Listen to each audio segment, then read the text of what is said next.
I was about to start yoga out here in the yard, but it's starting to drizzle a little bit, so I'm gonna wait a few minutes to see if it passes. Otherwise, I'll just do it inside. I just don't like doing it inside because I like having fresh air and hearing the animals out here.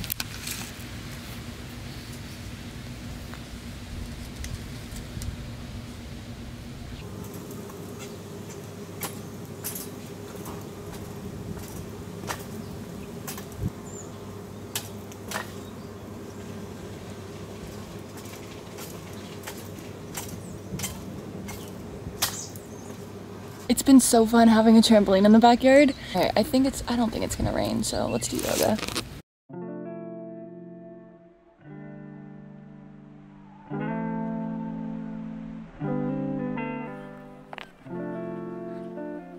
Usually to start off any of my yoga flows, I like to just have a little warm-up stretch just to get my body a little looser so I'm not killing myself by getting right into it. So here I'm just doing some basic arm movements. I honestly don't remember what else I did, but you'll see it in a second. Oh, rolling my neck.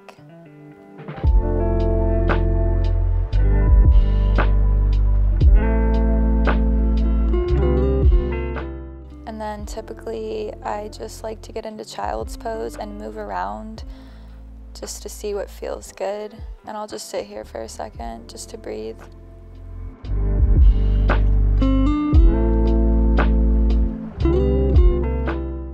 This is one of my favorite stretches, but just be careful if you attempt it because it can hurt your knees and your ankles a bit. It's similar to child's pose, but I just push my hips out further and then turn my ankles and my feet facing outwards, if you guys saw. Some good old cat and cow pose just to stretch out my spine.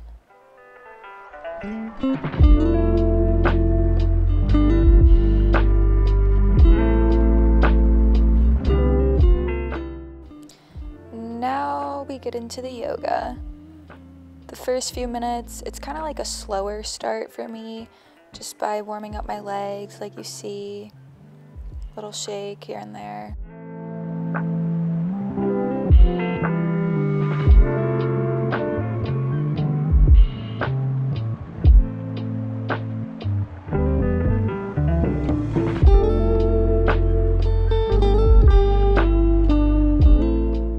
My yoga routine changes pretty much every day.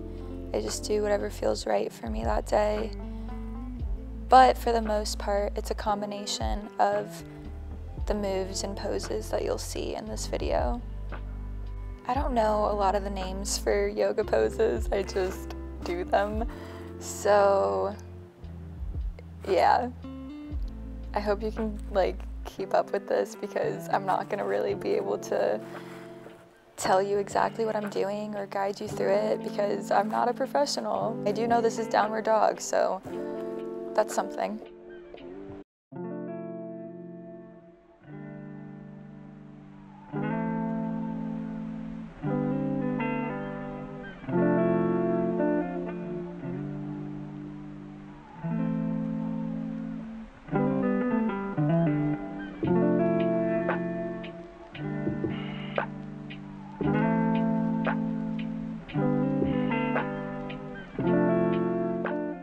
I've also learned from many yoga classes, as you saw me bending my leg, I've just heard that bending your legs as you're warming up and even throughout your whole practice can just help you from preventing injuries. And to be honest, I got hurt a few months ago and I think it's because I never used to bend my legs. I always thought I'm flexible, I don't really need to bend my legs, blah, blah. But no, I started bending them now because I don't want to keep getting hurt and I'm trying to heal this injury. I hurt my hip a few months ago just from probably overstretching and not warming up enough. So just take this as a sign to take it slow.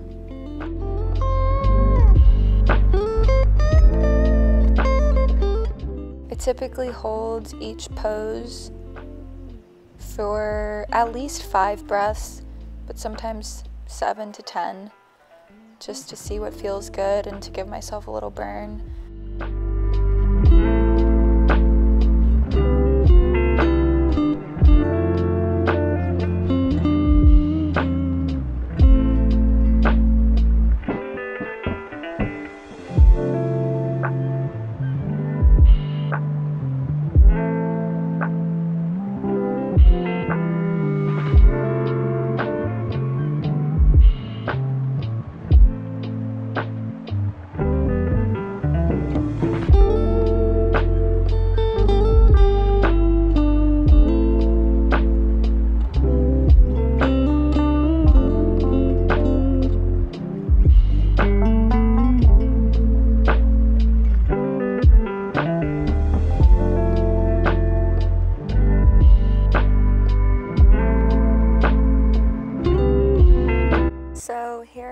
just doing the exact same thing on the other side.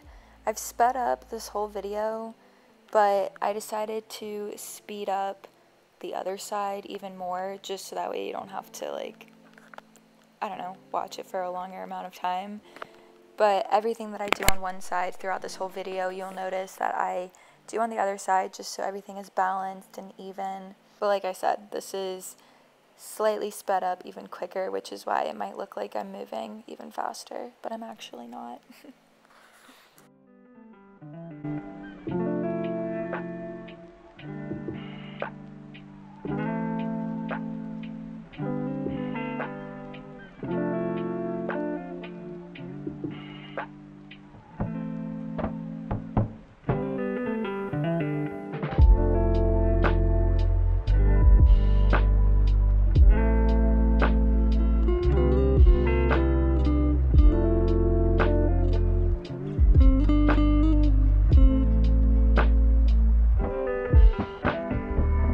Alright, I think I'm going to stop talking now because I don't have anything else to say, but I hope you enjoy the rest of this video. And I guess I'll just share really quickly. My biggest inspiration for filming this was, one, because a lot of you guys were asking for yoga videos, but since I am not a professional and I'm not filming this to guide you through, I mainly just wanted to film this to hopefully inspire somebody to move their body, whether it's just stretching or actually challenging yourself to try some new yoga moves that maybe you don't already know or already do, or even if it's just like going for a walk or just sitting outside and breathing fresh air. I just hope that this video can inspire somebody to do that for themselves, because I think movement and fresh air are nature's free, natural, and best forms of medicine. So yeah, that's all. Goodbye.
camera died as I was finishing up, but at least it died literally while I was finishing. The very last thing that I do after moving my body is just thanking myself, thanking my physical body, thanking my emotional and mental thing inside of my physical body, thanking the universe, thanking the earth, just spending a good few minutes being aware of what I did for myself by showing up to my mat and by moving my body and by being aware of how doing something like that in turn affects my mental. And maybe it's practicing yoga in particular because it is such a slow movement. Yoga is a very spiritual practice, and so the way doing what I do combines all three of those things just leaves me feeling incredible. And the least that I can do to finish up or to wrap it up is just by giving gratitude and by sharing my gratitude. And yeah, it's all a routine for me. But when I say it's a routine, it's not so structured as in the sense where I feel like I have to do these things every day. It's more of like part of my routine because it's just something I do for myself to honor myself and to give myself a break from work or from life if I'm feeling stressed. And it's more so like a bonus to my day, not something where I feel like I have to do. I feel like by calling it like part of my routine, it might seem like something that I feel I have to do, and it's never really that. I definitely have off days where I don't do all of these things or I don't do any of these things at all, and that's part of honoring your body. If you need a break, take a break. I might just be rambling now, so I'm gonna go, but I hope you enjoyed this. If you did, please thumbs it up, and I will catch you guys in my next video. I hope you have an amazing day. Bye.